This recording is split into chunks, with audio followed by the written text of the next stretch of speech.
Bonsoir, merci. Bonsoir Nicolas. Bonsoir. Merci de nous faire le plaisir de venir nous voir, car vous Avec êtes, plaisir.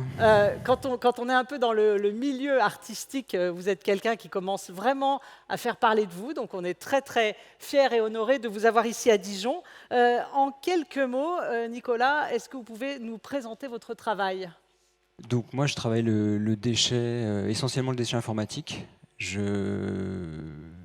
En fait j'ai commencé en 2011, j'ai présenté une série entièrement faite comme ceci.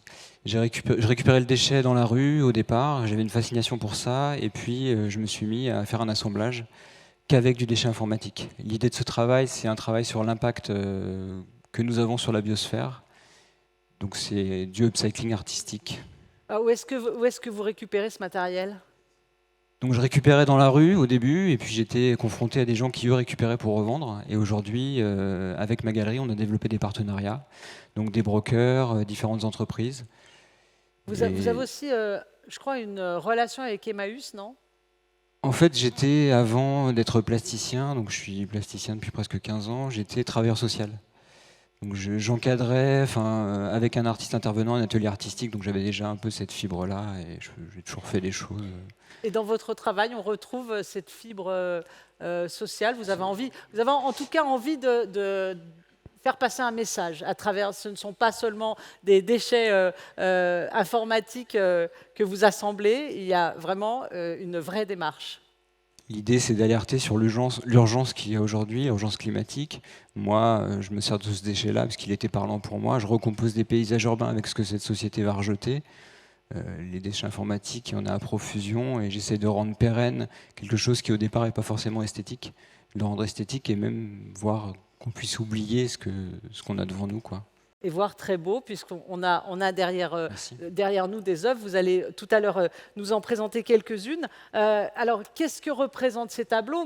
Moi, j'ai l'impression de voir une ville par-dessus. Je ne sais pas, vous voyez derrière moi sur le grand écran, vous dans la salle également, je ne sais pas si vous avez cette impression. Et puis, il y a cette couleur, ce rouge mat, ce noir mat également, qui sont extrêmement puissants. Ce n'est pas des couleurs choisies par hasard. Non, pas par hasard.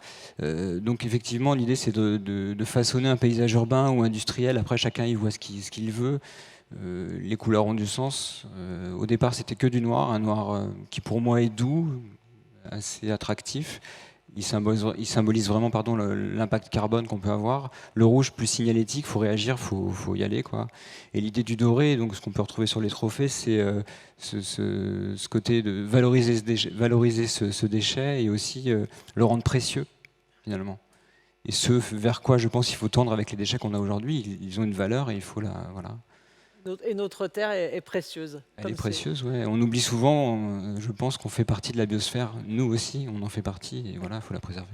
Et ce rouge, je reviens sur le rouge, il y a quelque chose du feu aussi, parce qu'il est à la fois, fort, et puis vous le disiez à propos du noir, il est à la fois doux. Moi je trouve que c'est assez impressionnant comment vous arrivez à faire cette couleur-là. Je sais pas. Non, oui, il peut être attractif comme repoussant. J'ai déjà eu des personnes devant des pièces plus imposantes que celle-ci qui étaient effrayées. Voilà, parce que c'est vrai que la place de l'humain, finalement, où est-elle ? On se questionne aussi par rapport à ça. La technique, c'est de la technique de projection. Je suis pas un carrossier. Je suis autodidacte, moi, j'apprends sur le tas. Et voilà, quoi. Alors, vous avez pas mal exposé, notamment dans le cadre off de la FIAC. Vous avez exposé lors d'un salon de l'informatique au centre Pompidou. Vous avez également exposé à Lille, vous en parlerez. Vous parliez de la place de l'homme également dans votre démarche. Est-ce que l'art, c'est aussi une rencontre ? Est-ce que vous avez eu des expériences lors de ces expositions, vous vendez vos œuvres à des entreprises, notamment à des entreprises et des particuliers. Est-ce qu'il s'est passé des choses inédites, insolites avec le public ? Oui, il s'est passé des choses assez étonnantes, notamment j'ai réalisé des pièces qui sont chromées, donc la notion de bijou est toujours là, et ça c'est un client qui m'a amené à réaliser ça. Oui, inédite. J'avais exposé pendant la FIAC, je ne sais plus en quelle année, pendant la FIAC, un hors-les-murs aussi. Et mon galeriste avait trouvé un endroit, place Saint-Thomas d'Aquin à Paris. Et il m'a dit voilà, tu as 30 jours pour réaliser une pièce, est-ce que tu es capable de faire une sculpture? J'en avais jamais fait, même si ces tableaux peuvent s'apparenter à des sculptures. Et donc il a fallu que je trouve du gisement, parce que j'avais pas forcément tout ce qu'il fallait, parce qu'il faut une quantité assez importante pour réaliser une pièce de 3 mètres, parce que l'idée c'est de faire une pièce de 3 mètres. Et je me suis retrouvé à acheter du déchet, donc ça c'était assez hallucinant. Et pour pouvoir réaliser cette pièce dans les temps, etc. Donc chose que j'ai réussi. Voilà. Et vous m'avez expliqué, quand on préparait cette rencontre, que vous avez eu une anecdote, vous avez une anecdote à propos de quelqu'un qui est décédé et vous êtes inspiré de cette personne. Qu'est-ce qui s'est passé? Je réalise des commandes parfois, et donc ce monsieur est venu et m'a dit voilà, j'ai un grand-oncle qui est décédé, j'ai tous ces objets-là, des appareils photo, il y avait des ordinateurs, un tas de choses. Est-ce que vous pourriez immortaliser ça sur une pièce murale? C'était assez émouvant pour moi, donc j'ai accepté, je trouvais que ça avait du sens. J'ai intégré dedans un mot et tout, enfin, c'était assez personnel. Et je me suis retrouvé à décortiquer, démonter, réaliser une pièce uniquement en assemblant ces choses-là, quoi. Vos pièces ont toujours une histoire, en tout cas. Toujours. Toujours. Toujours. Et alors, vous faites, il y a des pièces derrière nous qui sont grandes, mais vous faites encore des choses beaucoup plus grandes. Oui, j'ai réalisé des pièces plus grandes. La plus grande que j'ai réalisée, c'est une pièce de 6 mètres sous forme de sculpture. C'était dans le cadre d'une exposition dans une ville, parce que j'avais fait partie d'un musée qui était le musée Passager, un musée Île-de-France, où j'avais été invité, où il y avait des artistes de renom comme Fabrice Hibert. Et à la suite de ça, la ville de Bondy m'a sollicité pour une exposition, et j'ai réalisé une pièce assez monumentale.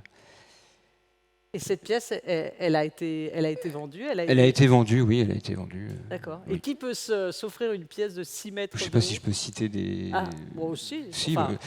pas cette pièce-là, mais une autre de 5 mètres. C'est la CFDT qui a acheté cette pièce.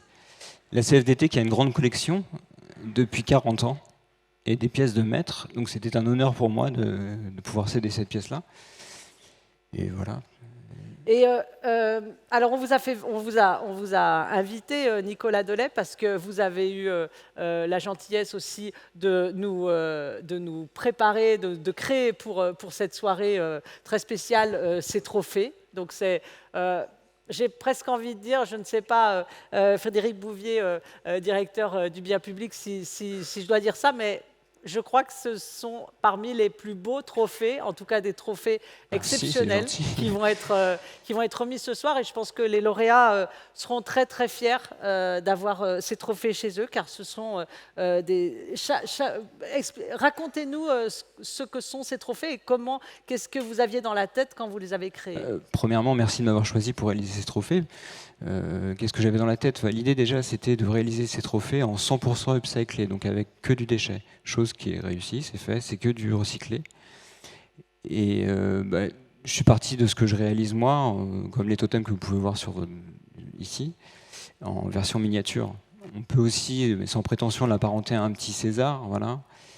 Et ensuite, je les ai travaillés sur du chevron récupéré dans des bennes du bâtiment, parce que je récupère aussi, je fouille pas mal dans tout ce qui est BTP, parce qu'il y a pas mal de déchets. Et ça ouvre des champs sur d'autres réalisations aussi. Et j'ai travaillé sur du chevron, du circuit imprimé, etc. Et donc les modèles sont uniques.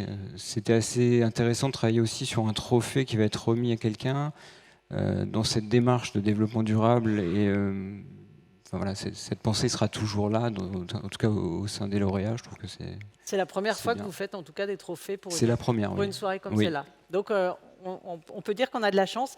Nicolas Delay, je voulais terminer avec un petit clin d'œil, puisque nous sommes à Dijon. Vous avez quelqu'un ici, parce que des talents, vous allez en voir ce soir, hein, avec nos lauréats, avec nos partenaires aussi. Et il y a quelqu'un ici, un Dijonnais, qui vous tient à cœur.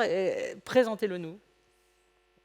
Oui, avec plaisir. Donc c'est Nicolas-Xavier Ferrand, c'est donc un historien de l'art que j'ai rencontré sur un salon qui s'appelait Cutlog en 2013, qui faisait une visite et qui s'est arrêté sur mon travail et qui a rédigé un très beau papier sur mon travail et qui a été aussi par la suite, qui m'a coopté sur une exposition à Lille au sein de la cathédrale Notre-Dame de Treilles, où il y avait des Warhol et d'autres pièces de maître. Et en fait, ce Nicolas est aujourd'hui travaille à la Bourse du Commerce chez Pinault. Et il est actuellement comment dire, le scénographe de l'exposition qui est en ce moment, quoi. Donc c'est génial, quoi. C'est génial. Et Un grand talent. Il est un grand talent qui vient de Dijon.